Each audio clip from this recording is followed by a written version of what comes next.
Check that out.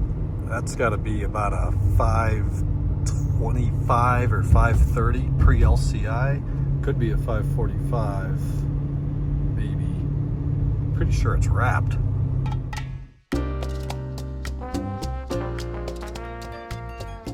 We got the M5 yet again tonight. It's the end of Tuesday, and it's a real early end of Tuesday because it's Lakers at Cavaliers, and LeBron's gonna play, I think. And I don't want to miss that. So I kind of went up this morning, late this morning, and got to work on the 540. Today was brake day. Mike's been working on Nate's car. The brakes are being bled today. The suspension was torqued at right height. We're pretty much ready to drive that car off the lift. But in Sterling, I had a little bit of a shudder at something like 60 miles an hour. So figured I'd do the front rotors, which turns into front pads, which turns into wear sensor and set screws. Nothing beyond that.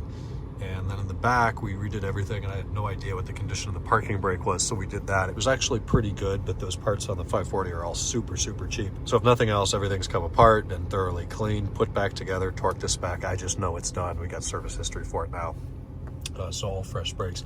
All I've got to do tomorrow is put the car back down on the ground, torque the wheels down, pump the pedal a few times, check the fluid reservoir level, and then bed in the new brakes. So we went with ATE rotors all the way around, and that's just the OE. And then for pads, I did Akabono Euro ceramic, and I've heard about Akabonos for years. The complaint seems to be a slightly weaker initial bite when compared to factory. Talked to a few guys I know that have had those. Thanks, Nate, for your input. Says it's not really a factor. Once you hit the brakes once, put a little bit of heat on them, it's not a problem, and the dust is really low. Which is another big reason for doing this. I drive that 540 100 miles, and the wheels are just caked black with thick brake dust. The pads that I took off were Textars, which are supposed to be a little bit less dusty than the Urid. They're both original equipment suppliers for BMW, but now we'll have to see how I like the Akabonos. On the M5, I'm running Carbotech 1521 Performance Street pads, which I'm more or less happy with. Nate said they felt soft, but he's running, I think, EBC yellow stuff, which are, I believe, like a race pad. So obviously they're gonna feel a little softer than that. But these have been pretty good from a dust standpoint. I really haven't gotten on the brakes super hard since I installed these, but I'm happy, and if I had to replace them right now, I'd probably do the same thing because the Hawks squeal now. They didn't used to. If they didn't, I'd still be on the HPS. Wow, nice work there, Chevy Cruze. We're not warm enough to blow them away yet, though.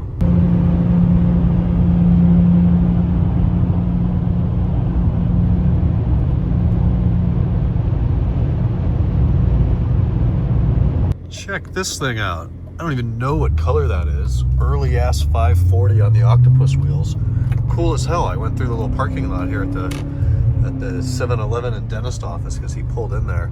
Didn't really want to talk, but I'm gonna look that up. That's a cool color.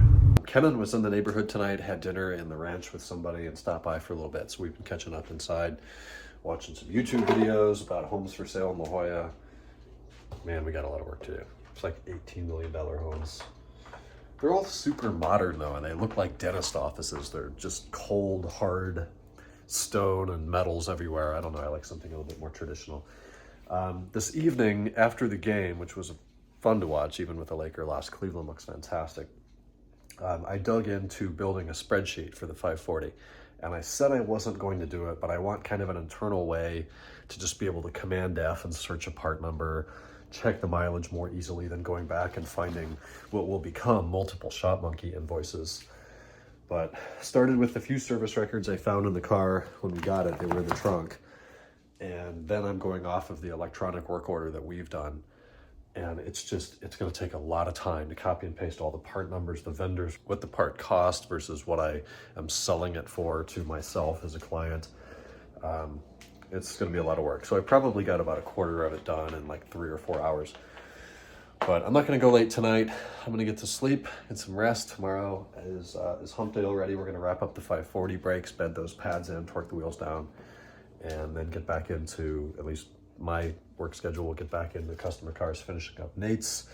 The fuel system car, we fixed the level sender issue, and now it's just a matter of test driving it, seeing if there's problems at 5,000 RPM. He thinks it was a fuel-related problem. We'll see.